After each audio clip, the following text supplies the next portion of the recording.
Selamat pagi, jemaat yang dikasih dalam nama Tuhan. Kita akan memulai ibadah online kita di pagi hari ini dengan menggunakan tata kebaktian Hari Kenaikan Tuhan Yesus. Kita akan memulai ibadah kita di atas bukit yang sepi, di hari yang cerah, ke atas langit yang biru. Tuhan Yesus terangkatlah, tangannya terbuka, memberi berkat bagi umatnya. Yesus kembali pada tahtanya di sorga mulia.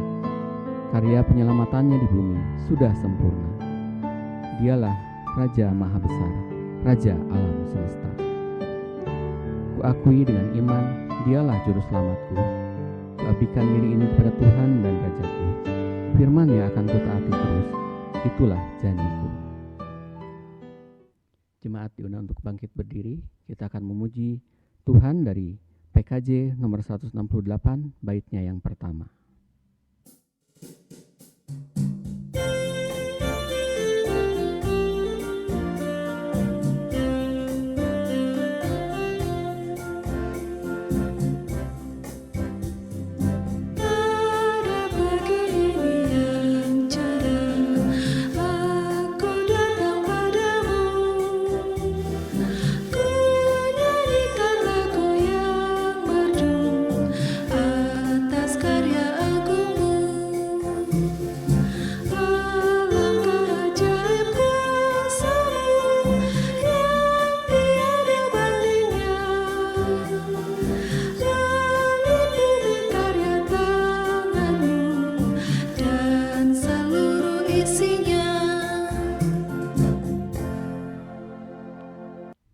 Dalam merayakan Hari Kenaikan Tuhan Yesus Kristus, marilah kita beribadah dengan sepenuh hati sambil mengaku bahwa pertolongan kita hanya di dalam nama Allah, Pencipta langit dan bumi, yang telah memberi keselamatan dan mempersiapkan rumah yang kekal bagi setiap orang percaya. Salam sejahtera bagimu, wahai umat yang dikasihi Allah. Saudara-saudara yang Tuhan kasih, nas pembimbing kita pada kebaktian saat ini diambil dari Lukas 24 ayat 48. Demikian firman Tuhan. Kamu adalah saksi dari semuanya ini. Mari kita angkat pujian dari pelengkap Kidung Jemaat 55, bait yang pertama dan keempat. Hai puji namanya.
Jemaat dipersilakan untuk duduk.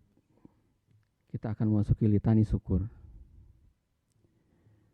Segala puji syukur kami panjatkan kepadamu. Engkau senantiasa menyertai dan menopang hidup kami saat segala sesuatu mengalami perubahan dan semua yang hidup di dunia ini diterpa gelombang dahsyat.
kami kehilangan banyak hal, kami diingatkan kembali bahwa kami sesungguhnya tidak berhak atas apapun dalam hidup ini. Tak dapat kami mencegah duka ataupun menolak penderitaan dalam hidup kami. Kami menyadari Engkaulah satu-satunya Allah yang berkuasa, baik di langit maupun di bumi.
Berada dekat Allah dan merasakan naungan tangan-Mu, itulah kerinduan kami. Dari tahta kemuliaan-Mu, Engkau melihat kami. Curahkanlah kasih yang menguatkan dan hikmat yang menumbuhkan iman kami di tengah bencana ini.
Kami menanti karya tangan-Mu dalam hidup kami. Bimbing kami selalu untuk setia pada jalan Tuhan. Amin. Kita akan menyampaikan pengakuan dosa kita. Inilah kami umat-Mu yang seringkali tak mampu bertahan penderitaan, bukannya menghasilkan buah. Iman kami malah menjadi semakin kerdil. Sungguh kami telah membuat Engkau kecewa. Kebodohan dan pemberontakan itulah yang kami lakukan di hadapan-Mu. Terlebih ketika apa kenyataan hidup tak sama dengan keinginan kami sendiri. Kami dibutakan oleh ambisi kami, sehingga membuat hati-Mu terluka. Bukan kedamaian yang kami ciptakan, melainkan hidup saling membenci, ketika kami tak rela mengampuni dan selalu menyimpan kesalahan orang lain. Padahal diri kami pun tak luput dari noda dan celah. Jemaat menyanyikan lagu penyesalan dari Kidung Jemaat 401, baitnya yang pertama.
Saudara-saudara yang Tuhan kasih, tiba saatnya baik kita bersama-sama membaca merenungkan firman Tuhan.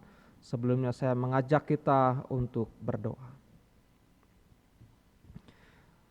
Terpujilah Bapa di dalam kerajaan surga yang kudus, Bapa yang telah hadir bersama dengan kami pada saat ini, Bapa yang mau menyapa kami. Biarlah Tuhan yang akan menghadirkan pula Roh Kudus-Mu untuk bisa menolong kami, agar ketika firman Tuhan disampaikan, kami memperoleh hikmat daripadanya. Pakailah hamba-Mu untuk menyampaikan kebenaran firman-Mu. Dalam nama Tuhan Yesus Kristus kami berdoa. Amin.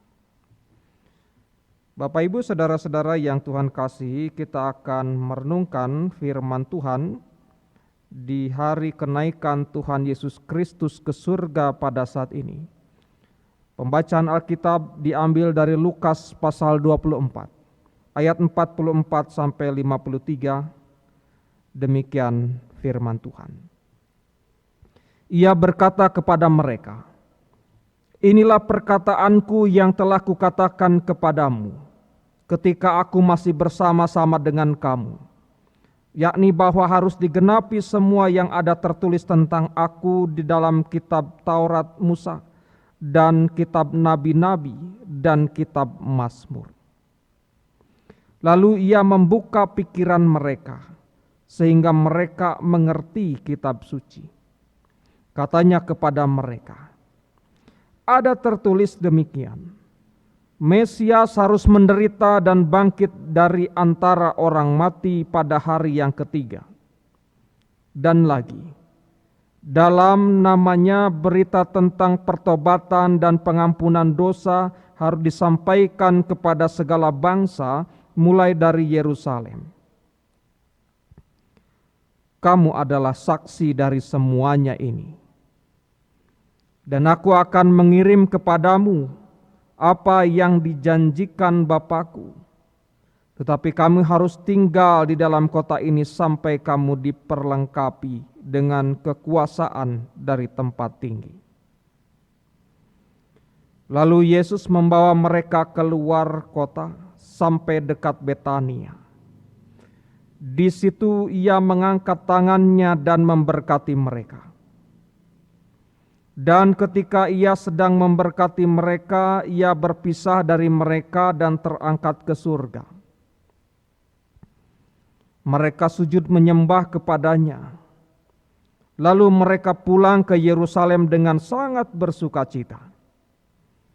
Mereka senantiasa berada di dalam bait Allah dan memuliakan Allah. Demikianlah saudara-saudara firman yang kita dengar bersama. Berbahagialah setiap orang yang mendengarkan firman Tuhan, memelihara dan melakukan di dalam kehidupannya. Haleluya. Haleluya. Haleluya.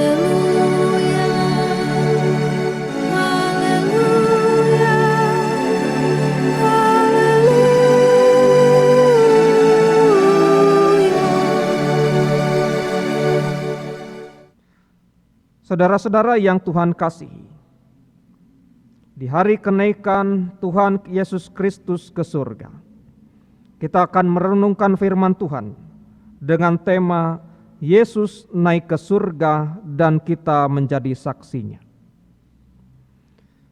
Saudara-saudara, kebangkitan adalah sebuah konsep tentang kehidupan kedua setelah kematian dari seluruh makhluk.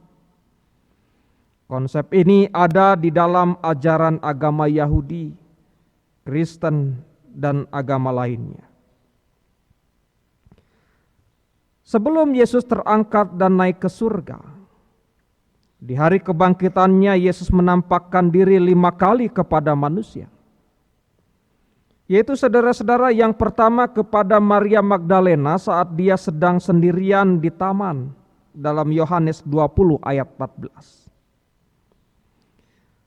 Yang kedua kepada para wanita waktu mereka hendak memberitahu murid-murid Yesus dalam Matius 28 ayat 9. Yang ketiga kepada Petrus dalam Yohanes 21 ayat 2. Keempat kepada kedua murid yang sedang menuju ke Emmaus dalam Lukas 12 ayat 13 sampai 35.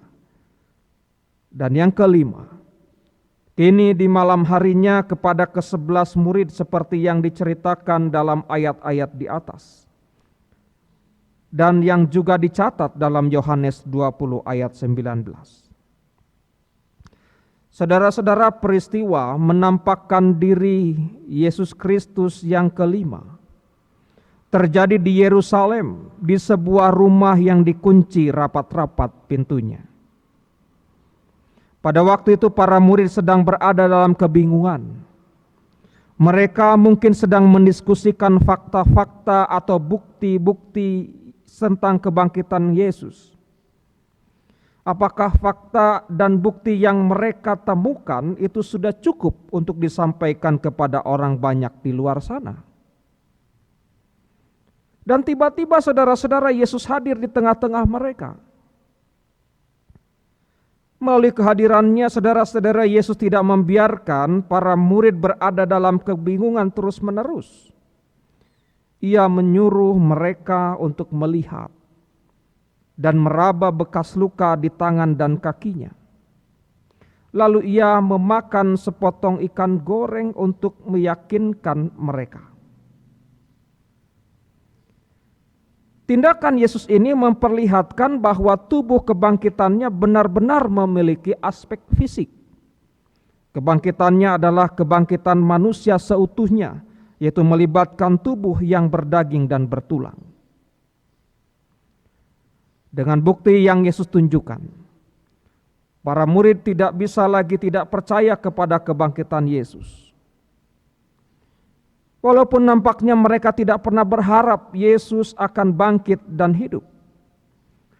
Namun mereka kemudian menjadi girang dan heran, meski belum begitu paham. Saudara-saudara yang mengasihi Tuhan, Yesus kemudian mengingatkan mereka tentang apa yang telah diajarkan sebelumnya. Ia juga membuat mereka paham tentang nubuat kitab suci tentang Yesus khususnya dalam ayat yang ke-44. Dan setelah Yesus meyakinkan mereka tentang kebangkitannya, kemudian Yesus membawa mereka keluar kota sampai dekat Betania. Betania adalah sebuah desa, kurang lebih jaraknya 1 mil lebih di sebelah timur Yerusalem, di jalan ke Yeriko, dan sebelah tenggara Bukit Zaitun. Saudara-saudara, saya mengajak kita untuk mengenal desa ini lebih dulu. Karena di pinggiran dekat desa inilah Yesus naik ke surga. Artinya Betania begitu istimewa. Ada apa di Betania? Mengapa Yesus memilih tempat itu untuk terakhir kali bersama dengan para muridnya? Saudara-saudara yang Tuhan kasih, di Betania jugalah menurut kesaksian Injil Yohanes pasal 11. Ada 3 peristiwa penting yang pernah melibatkan Yesus di sana. Yaitu yang pertama, saudara-saudara, Yesus membangkitkan Lazarus yang sudah mati selama 4 hari. Yang menandakan bahwa Yesus berkuasa atas hidup dan matinya seseorang. Peristiwa ini tercatat dalam Yohanes 11 ayat 1 sampai 44. Saya akan mengutip bagian ayat yang 1, 17, 39, 43, dan 44 demikian. Ada seorang yang sedang sakit, namanya Lazarus. Ia tinggal di Betania, kampung Maria dan adiknya Marta. Maka ketika Yesus tiba, didapatinya Lazarus telah 4 hari berbaring di dalam kubur. Kata Yesus, "Angkat batu itu." Marta, saudara orang yang meninggal itu, berkata kepadanya, "Tuhan, ia sudah berbau, sudah 4 hari ia mati." Dan sesudah berkata demikian, berserulah Yesus dengan suara keras, "Lazarus, marilah keluar." Orang yang telah mati itu datang keluar. Kaki dan tangannya masih terikat dengan kain kapan, dan mukanya tertutup dengan kain peluh. Kata Yesus kepada mereka, "Bukalah kain-kain itu dan biarkan ia pergi." Peristiwa yang kedua, saudara-saudara, yang terjadi di Betania adalah ketika Yesus dijamu oleh seorang yang bernama Simon si kusta. Dalam Markus 14 ayat yang ketiga. Demikian firman Tuhan. Ketika Yesus berada di Betania, di rumah Simon si kusta, dan sedang duduk makan. Pada waktu itu, saudara-saudara, orang sakit kusta difahami sebagai orang yang terkena kutukan Tuhan. Sehingga mereka harus diasingkan, dijauhkan, bahkan diisolasi dari kehidupan masyarakat luas. Bahkan berdasarkan temuan gulungan laut mati, ternyata gulungan tersebut memuat bukti bahwa Betania sebenarnya merupakan koloni penderita kusta. Artinya, saudara-saudara yang Tuhan kasih, Simon si kusta tidaklah sendirian di sana, tapi banyak orang kusta lainnya yang tinggal dan diasingkan di sana, sehingga pada akhirnya membuat mereka membentuk koloni atau desa orang-orang kusta. Dan menurut Markus 11 ayat 1 sampai 11, Yesus melewatkan malam terakhirnya di desa ini sebelum masuk ke Yerusalem. Kehadiran Yesus yang menerima jamuan dari Simon si kusta dan tinggal dengan mereka di Betania tersebut memberikan banyak pesan yang sangat penting pada masa itu dan juga masih sangat relevan pesannya bagi kita di masa kini.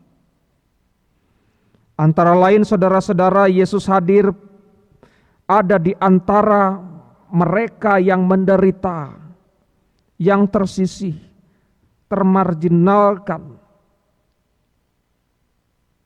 Artinya, saudara-saudara, Yesus merobohkan tembok pemisah, memberikan harapan bagi mereka bahwa penderitaan yang mereka hadapi tidaklah ditanggung sendiri. Di sana ada Yesus yang menyertai dan meringankan beban mereka. Sebagaimana dalam kesaksian Injil Matius 11 ayat 28. Yesus berkata, "Marilah kepadaku semua yang lemah letih dan berbeban berat. Aku akan memberikan kelegaan kepadamu." Yang kedua, saudara-saudara, Yesus bukan hanya sekedar bersimpati kepada mereka, tetapi juga sangat berempati. Fakta yang otentik adalah bahwa Yesus mau tinggal di tengah-tengah mereka. Yang ketiga, pesannya, saudara-saudara, Yesus memulihkan status sosial serta mengangkat harkat dan derajat mereka yang diasingkan dan menderita itu. Di mana Yesus yang memandang mereka sangat berharga, sama berharganya dengan mereka yang tidak sakit kusta. Artinya apabila ada orang yang merendahkan mereka, berarti sudah merendahkan ciptaan Allah. Merendahkan ciptaan Allah berarti merendahkan Allah Sang Pencipta itu sendiri. Yang ketiga, saudara-saudara, di Betania, di rumah Simon si kusta yang tercatat dalam Markus 14 ayat yang ketiga tadi, saudara-saudaraku, saat Yesus sedang makan, datanglah seorang perempuan. Dan Lukas mencatatnya dalam Lukas 7 ayat 37. Ia mencatat bahwa perempuan itu adalah perempuan yang terkenal sebagai seorang pendosa. Apa yang dilakukannya di rumah Simon si kusta? Ia membawa suatu buli-buli pualam berisi minyak narwastu murni yang mahal harganya. Setelah dipecahkannya leher buli-buli itu, dicurahkannya minyak itu ke atas kepala Yesus.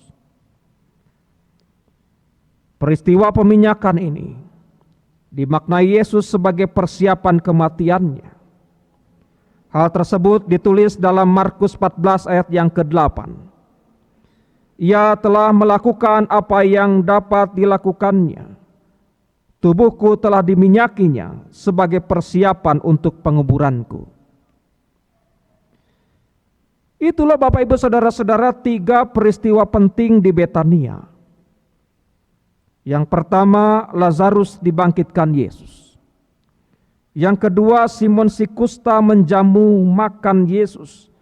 Dan Yesus bermalam di kampung kusta. Yang ketiga, seorang perempuan yang terkenal sebagai seorang pendosa meminyaki kepala dan kaki Yesus. Saudara-saudara yang Tuhan kasihi, sedikit flashback dari kisah perjalanan Yesus. Kita mengenal kisah kelahiran Yesus Kristus, bahwa ia lahir di sebuah kandang domba yang hina dan bau, di sebuah tempat yang bernama Betlehem. Para gembala dan 3 orang Majus menjadi saksi atas kelahirannya.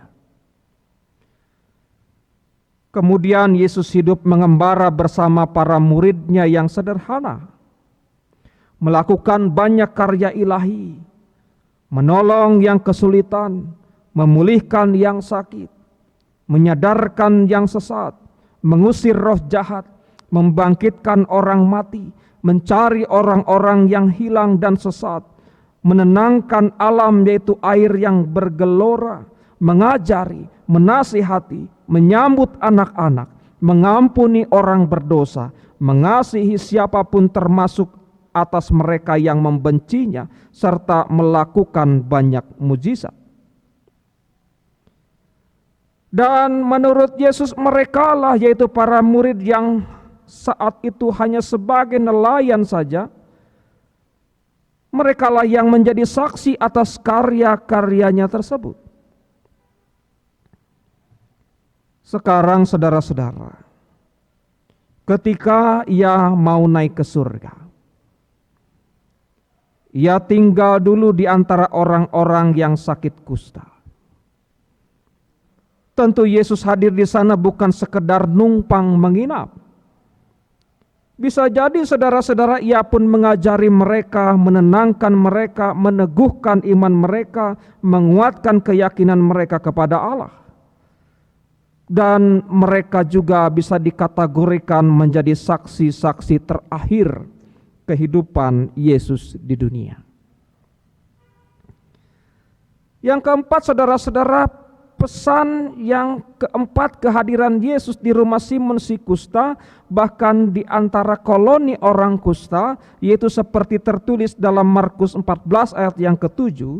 Demikian firman Tuhan, karena orang-orang miskin selalu ada padamu, dan kamu dapat menolong mereka bila mana kamu menghendakinya. Tetapi aku tidak akan selalu bersama-sama kamu. Juga dalam Matius 25 ayat 40, yang berkata demikian, dan raja itu akan menjawab mereka, aku berkata kepadamu, sesungguhnya segala sesuatu yang kamu lakukan untuk salah seorang dari saudaraku yang paling hina ini, kamu telah melakukannya untuk aku. Artinya saudara-saudara, kalau kita mau mencari Yesus saat ini, Yesus sudah menyatakan bahwa ia sangat identik dengan orang miskin, orang yang hina, tersisihkan dan menderita. Mereka itulah gambaran Yesus yang ada di sekitar kita saat ini. Saudara-saudara yang Tuhan kasih, itulah Betania. Sekarang di suatu tempat di pinggiran dekat Betania inilah, kemudian para murid itu menjadi saksi kunci emas peristiwa kenaikan Yesus ke surga. Di sana mereka tidak sekedar menyaksikan Yesus yang terangkat ke surga, tetapi mereka juga diberi pesan penting dan tanggung jawab yang sangat besar. Yesus dengan tegas mengatakan, kamu adalah saksi dari semuanya ini, dalam ayat yang ke-48. Para murid tersebut wajib mengatakan apa yang mereka lihat dan alami. Tidak boleh ada rekayasa atau kebohongan sekecil apapun dalam kesaksiannya. Murid-murid Yesus diberikan tanggung jawab yang besar sebagai saksi kunci emas atas kehidupan, kematian, serta kebangkitan dan kenaikan Yesus.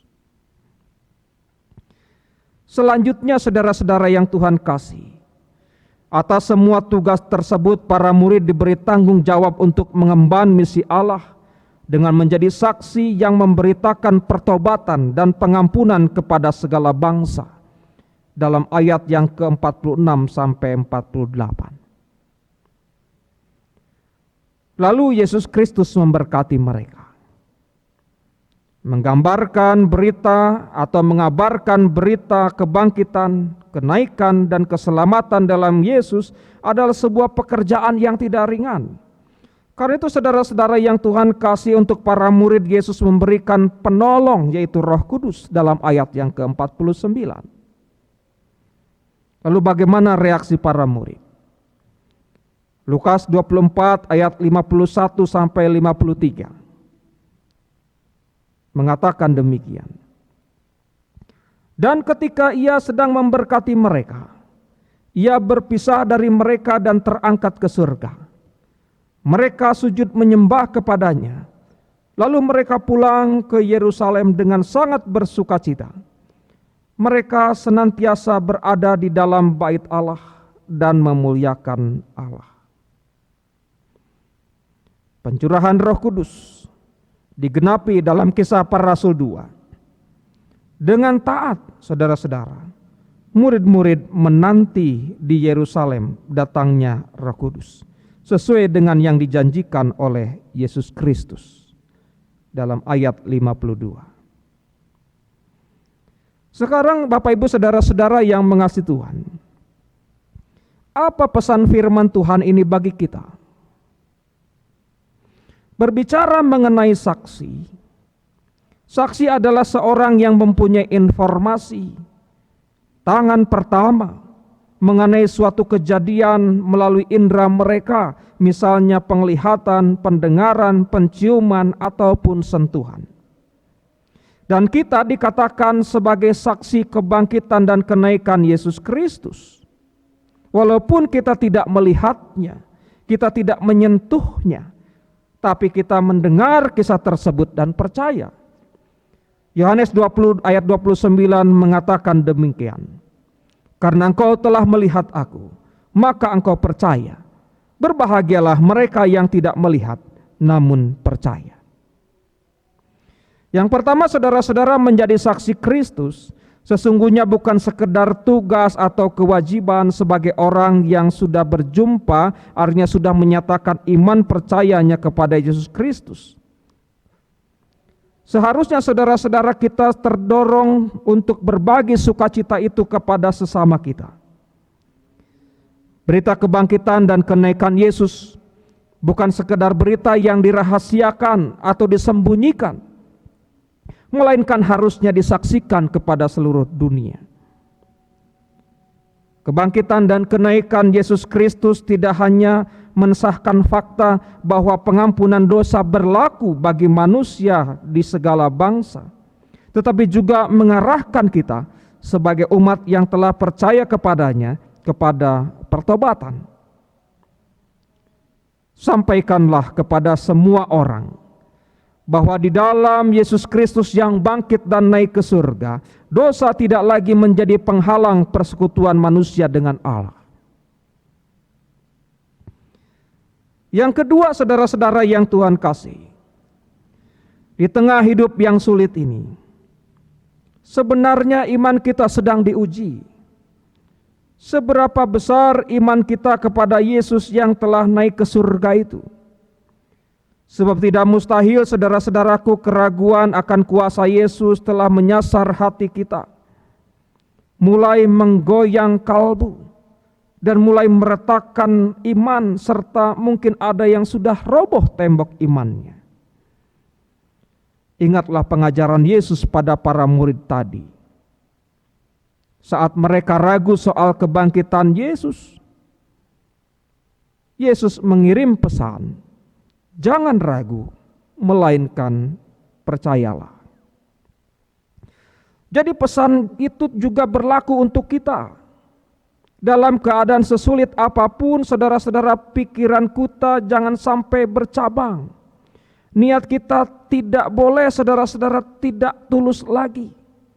Rancangan kita jangan merancangkan hal-hal yang tidak baik.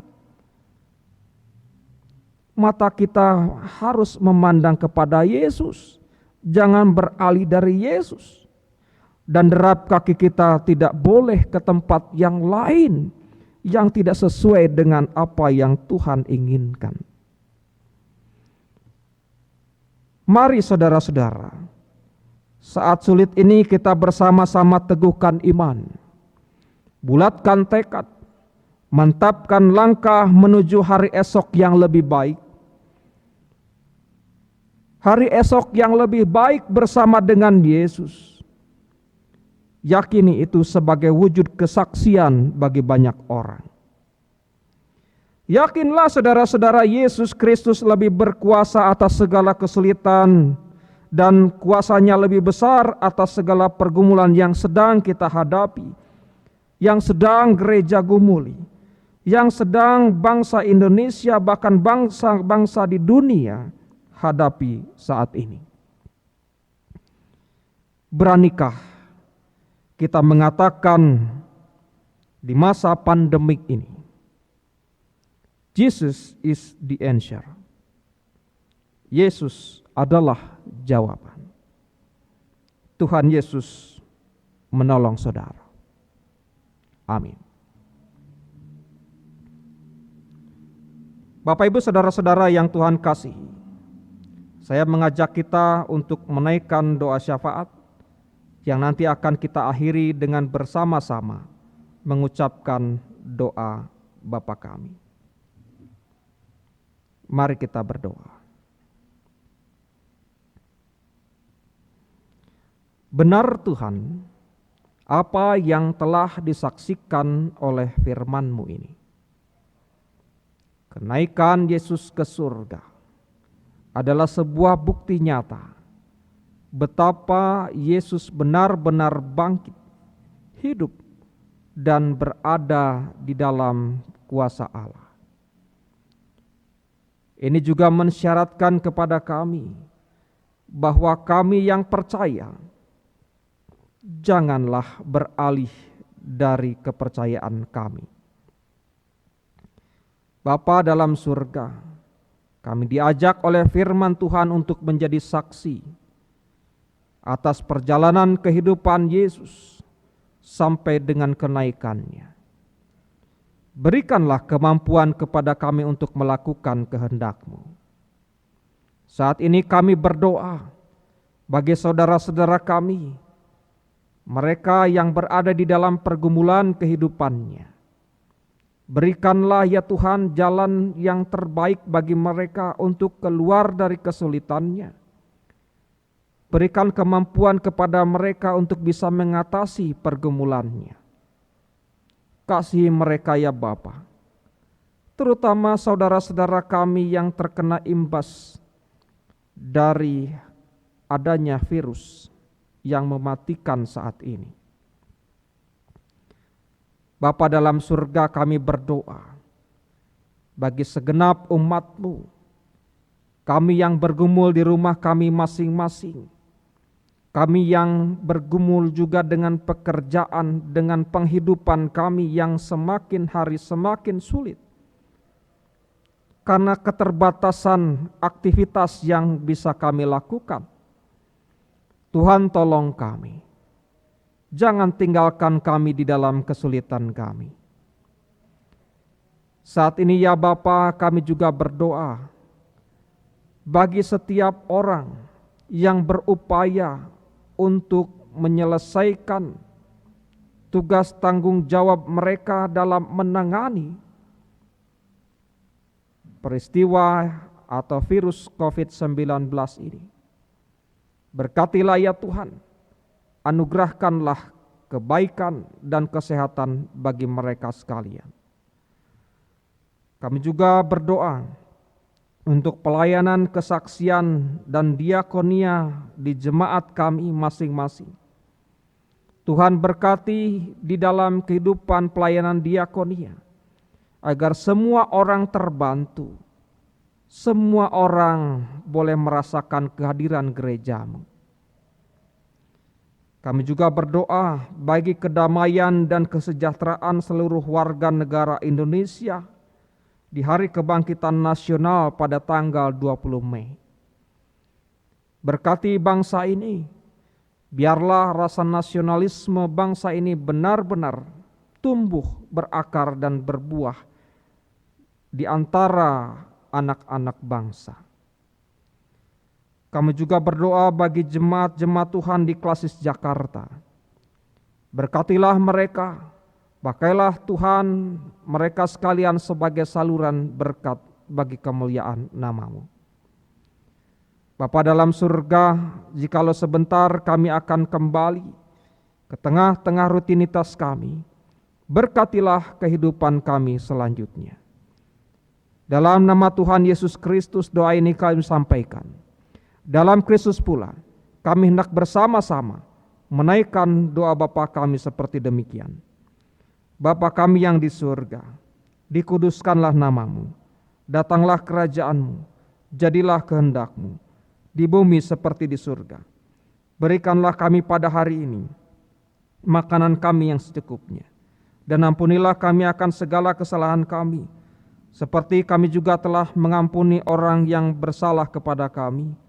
Dan janganlah membawa kami ke dalam pencobaan, tetapi lepaskanlah kami dari yang jahat.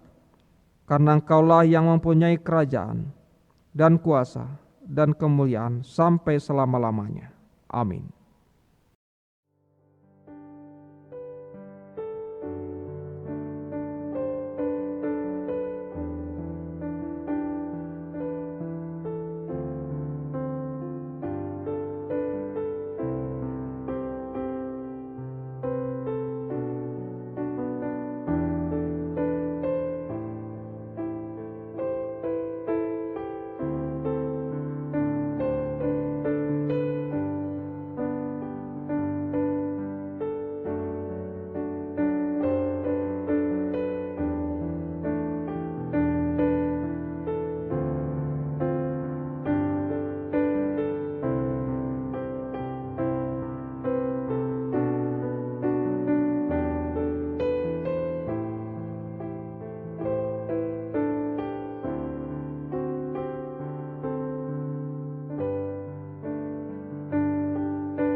Jemaat yang dikasihi Tuhan, kita akan mengucapkan pengakuan iman kepercayaan kita kepada Tuhan.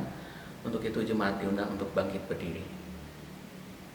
Bersama-sama kita ucapkan, aku percaya kepada Allah, Bapa yang Maha Kuasa, Khalik langit dan bumi, dan kepada Yesus Kristus, anaknya yang tunggal Tuhan kita, yang dikandung dari Roh Kudus, lahir dari anak darah Maria, yang menderita di bawah pemerintahan Pontius Pilatus, disalibkan, mati dan dikuburkan, turun ke dalam kerajaan maut.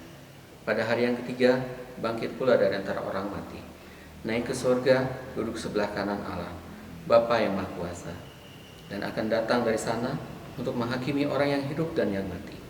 Aku percaya kepada Roh Kudus, gereja yang kudus dan am, persekutuan orang kudus, pengampunan dosa, kebangkitan daging, dan hidup yang kekal. Amin. Jemaat dipersilakan untuk duduk kembali.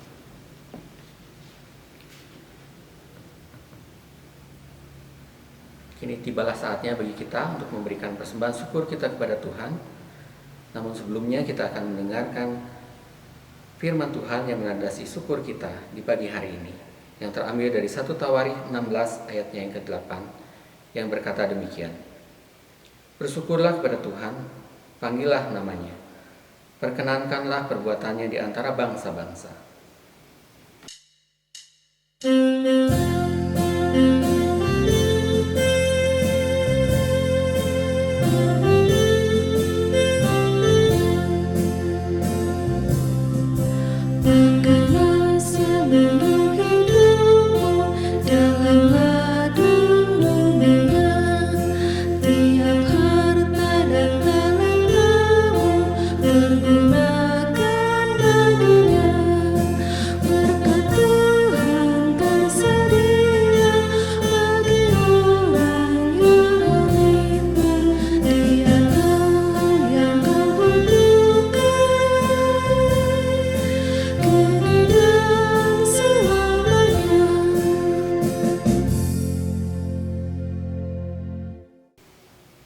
Jemaat diundang untuk bangkit berdiri. Kita akan menyerahkan persembahan kita kepada Tuhan. Ya Tuhan, inilah persembahan kami, yang melaluinya kami ungkapkan rasa syukur kepadamu. Pakailah hidup kami menjadi saksi yang terus mewartakan kasih Tuhan. Kiranya kami senantiasa bertumbuh dalam keyakinan Tuhan serta mencurahkan berkat yang cukup dan tepat bagi kami. Dalam nama Tuhan Yesus kami berdoa. Amin. Jemaat masih tetap berdiri. Saudara-saudara yang Tuhan kasih, Kristus berkata, "Pergilah, jadikanlah semua bangsa muridku, dan baptislah mereka dalam nama Bapa dan Anak dan Roh Kudus. Dan ajarlah mereka melakukan segala sesuatu yang telah kuperintahkan kepadamu."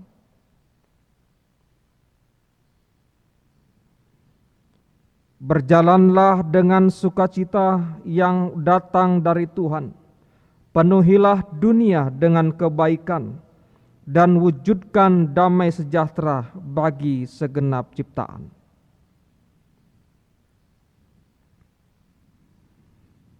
Mari kita menyambut dengan menyanyikan Kidung Jemaat 340.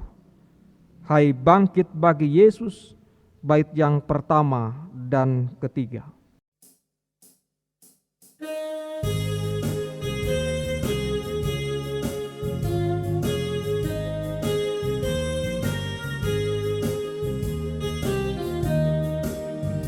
Hai bangkit bagi Yesus, pahlawan salibnya, anjungkan banjir raja dan jangan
Terimalah berkat Tuhan.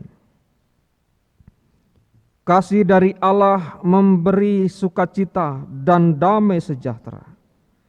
Berkat dan karunia dari Tuhan Yesus Kristus dalam persekutuan dengan Roh Kudus menyertai dan meneguhkan saudara sekarang dan selama-lamanya. Amin.